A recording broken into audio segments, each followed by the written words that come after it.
नमस्कार दोस्तों, एक बार मैं फिर से स्वागत करता हूं आप सभी लोगों का आपका अपने YouTube चैनल गुरुवर जी के में। जी हाँ दोस्तों, तो आज के करंट अफेयर यानी कि 13 सितंबर के करंट अफेयर में मैं आप सभी लोगों का फिर से स्वागत करता हूं।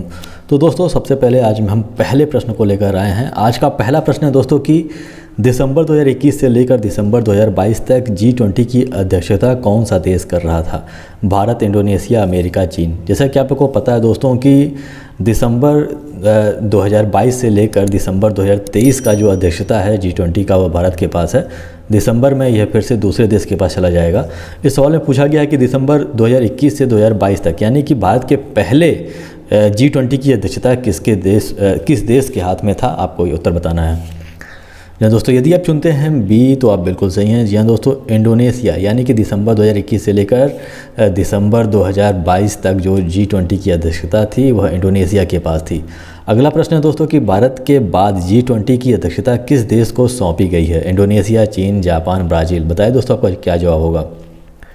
जी हाँ दोस्तों, यदि आप चुनते हैं डी तो आप बिल्कुल सही हैं दोस्तों, ब्राज़ील। जी हाँ दोस्तों, यानी कि दिसंबर, यदि हम बात कर रहे हैं तो इधर दिसंबर 2023 से लेकर दिसंबर 2024 तक जो अध्यक्षता रहेगी इसकी G20 की, वो ब्राज़ील देश के पास रहेगी दोस्तों। ब्राज़ील मुख्य रूप से दक्षिण अमेरिका का सबसे बड़ा देश है, सबसे विशाल देश है दक्षिण अमेरिका का, और जिसका राजधानी है वहाँ पे दोस्तों ब्रासीलिया, और इसकी जो भाषा है वो सामान्य रूप से पुर्तगाली यहाँ पे बोली जाती है। अब चूँकि G20 की जो अध्यक्षता है वह ब्राज़ील को गई है, तो ब्राज़ील के बारे में ढेर सारी जानकारी आपके पास होनी चाहिए, क्योंकि इससे संबंधित तमाम जो प्रश्न है वो आपके एग्ज़ाम में उठ सकते हैं दोस्तों। अगला प्रश्न है दोस्तों कि ब्राज़ील के वर्तमान राष्ट्रपति का क्या नाम है? लुइस इनासियो लुला दा सिल्वा, या फिर जायर बोल्सोनारो, या फिर मिशेल टेमर, या फिर डिल्मा रूसेफ। बताइए दोस्तों आपका क्या जवाब होगा। दोस्तों, यदि आप चुनते हैं ए तो आप बिल्कुल सही हैं।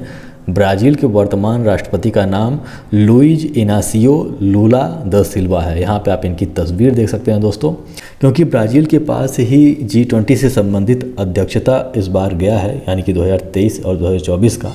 तो इसका जो उत्तर हो जाएगा वह लुइज इनासियो लुला दा सिल्वा हो जाएगा दोस्तों। अगला क्वेश्चन है दोस्तों कि बेल्ट एंड रोड इनिशिएटिव यानी कि BRI किस देश की परियोजना है? भारत, नेपाल, बांग्लादेश, या फिर चीन। बताइए दोस्तों आपका क्या जवाब होगा।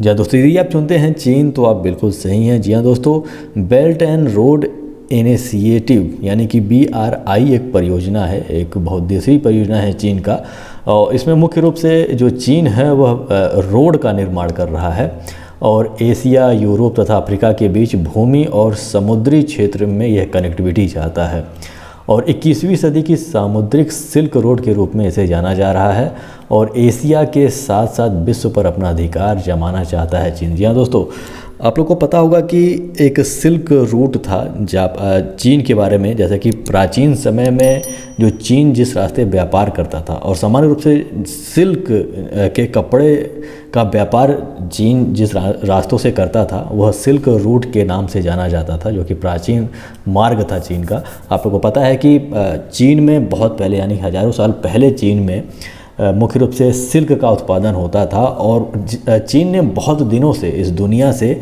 सिल्क के उत्पादन संबंधित जानकारी को छुपा कर रखा था, यानी कि वह बताता नहीं था कि आखिर सिल्क का उत्पादन कैसे होता है। और सिल्क अपने समय में बहुत ही फेमस था, वो मतलब राजा महाराजाओं का पोशाक उससे बनाया जाता था, और जिन मार्गों से उनका व्यापार किया जाता था यानी कि सिल्क के कपड़ों का व्यापार होता था उसे सिल्क रूट के नाम से हम जानते थे।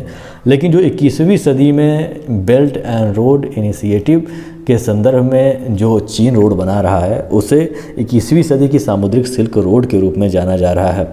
हालांकि चीन का अपना मतलब विचारधारा है कि वह इसलिए बना रहा है क्योंकि और देशों से कनेक्टिविटी हो सके, ताकि रोड के माध्यम से व्यापार संभव हो सके और चीज़ें आसान हो सकें। लेकिन और जो देश हैं वह यही जानते हैं कि वह जो चीन है अपना पूरा अधिकार पूरे विश्व में जमाना चाहता है, एशिया के साथ साथ पूरे विश्व में भी। जैसा कि आपको पता है कि इसकी जो विचारधारा है वह साम्राज्यवादी विचारधारा है, और काफ़ी इस समय संघर्ष भी चल रहा है चीन और अमेरिका के बीच में, क्योंकि चीन कहीं ना कहीं विश्व शक्ति बनने के क्षेत्र में उभर रहा है धीरे धीरे। दोस्तों, अगला प्रश्न है दिल्ली के वर्तमान उपराज्यपाल का क्या नाम है? आनंदीबेन पटेल, आरिफ मोहम्मद, विनय कुमार सक्सेना, या फिर अनिल बैजल। बताइए दोस्तों आपका क्या जवाब होगा। जी हाँ दोस्तों, दिल्ली के वर्तमान एलजी, जिसको हम एलजी भी कहते हैं यानी कि उपराज्यपाल, ये जो हैं वो विनय कुमार सक्सेना, यानी कि इसका उत्तर सी हो जाएगा, विनय कुमार सक्सेना जी हैं दिल्ली के उपराज्यपाल। अगला प्रश्न है दोस्तों कि भारत की अध्यक्षता में अफ्रीका संघ को G20 में शामिल किया गया है। अफ्रीकी संघ के अध्यक्ष का क्या नाम है? मौसा फाकी या फिर फार्चून जेड चरुम्बिरा या फिर अंजाली असोमानी या फिर इनमें से कोई नहीं। बताइए दोस्तों आपका क्या जवाब होगा। जी हाँ दोस्तों, यदि आप चुनते हैं सी तो आप बिल्कुल सही हैं दोस्तों। जी हाँ दोस्तों, अंजाली असोमानी जो हैं वो अफ्रीकी संघ के वर्तमान समय में अध्यक्ष हैं। अफ्रीकी संघ मुख्य रूप से 55 अफ्रीकी देशों को मिलाकर बनाया गया है। बहुत साल पहले से ही इनका प्रयास था कि यह G20 देशों में शामिल हो सके, लेकिन हो नहीं पा रहे थे। भारत की अध्यक्षता में, जैसा कि आप लोग को पता है कि G20 की जो अभी सदस्यता है वह भारत के पास है। आप लोग को पता है कि 9 और 10 सितंबर को यहाँ पे दिल्ली में एक भव्य आयोजन भी हुआ था, जहाँ पे G20 के तमाम जो अध्यक्ष थे वह शामिल हुए थे। तो इसी में मोदी के प्रयास, हमारे मोदी जी के प्रयास से अफ्रीकी संघ को भी G20 में शामिल कर लिया गया है, और यह बिना किसी विवाद के या फिर बिना किसी समस्या के ही हो गया, और ये इसके अध्यक्ष हैं यानी कि अंजाली असोमनी। अगला प्रश्न है दोस्तों कि इंडोनेशिया मास्टर्स 2023 के पुरुष सिंगल्स का खिताब किस खिलाड़ी ने जीता है? ताकाहाशी, किरण जॉर्ज या फिर लक्ष्य सेन या फिर श्रीकांत। बताइए दोस्तों आपका क्या जवाब होगा। जी हाँ दोस्तों, यदि आप चुनते हैं किरण जॉर्ज तो आप बिल्कुल सही हैं। जी हाँ दोस्तों, किरण जॉर्ज एक उभरते हुए भारत के खिलाड़ी हैं, भारत के बैडमिंटन खिलाड़ी हैं।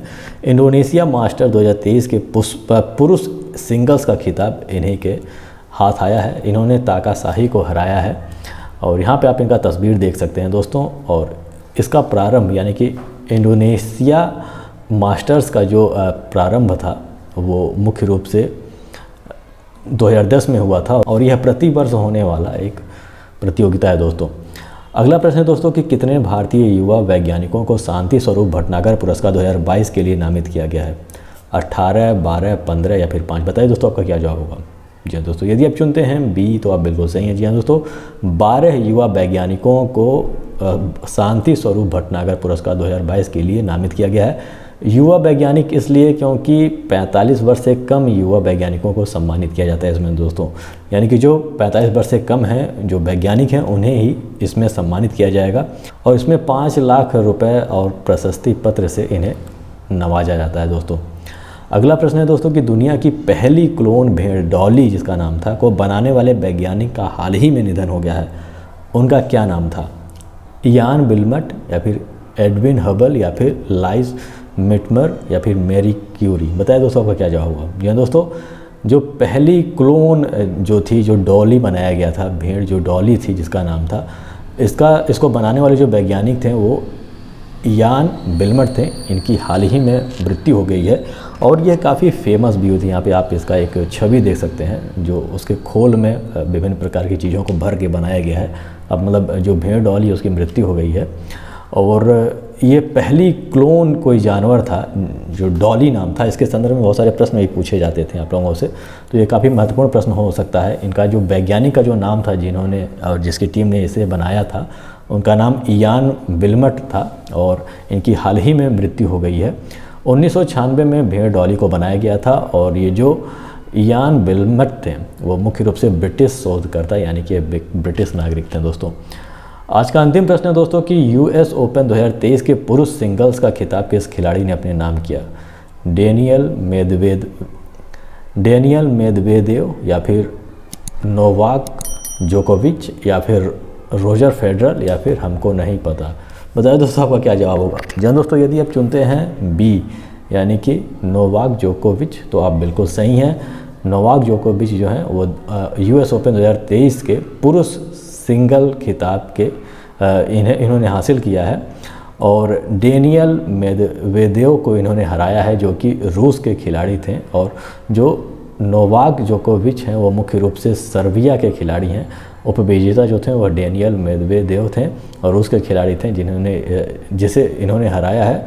और आप लोगों को पता है कि टेनिस के संदर्भ में, यह टेनिस के एक बहुत ही शानदार खिलाड़ी हैं, और टेनिस के संदर्भ में 4 जो होते हैं वो बहुत बेहतरीन, मतलब बहुत ही महत्वपूर्ण प्रतियोगिता होते हैं, जिसमें सबसे पहले जो होता है वो ऑस्ट्रेलिया ओपन होता है, फिर फ्रेंच ओपन, फिर विंबलडन ओपन और फिर लास्ट में यूएस ओपन होता है। यूएस ओपन का ये मुख्य खिताब है, सिंगल पुरुष में इन्होंने खिताब प्राप्त किया है। तो दोस्तों आज का यह अंतिम प्रश्न था। आशा करता हूँ कि ये वीडियो आपको पसंद आया होगा और वीडियो अच्छा भी लगा होगा। यदि वीडियो अच्छा लगा तो इसे लाइक कर दीजिएगा, हमारे चैनल को सब्सक्राइब कर दीजिएगा और बेल आइकन भी प्रेस कर दीजिएगा ताकि जब हम नई वीडियो लेकर आएँ तो उसकी जानकारी आपको हो सके। तो हमारे साथ बने रहने के लिए बहुत बहुत धन्यवाद। मिलते हैं अपने अगले वीडियो में।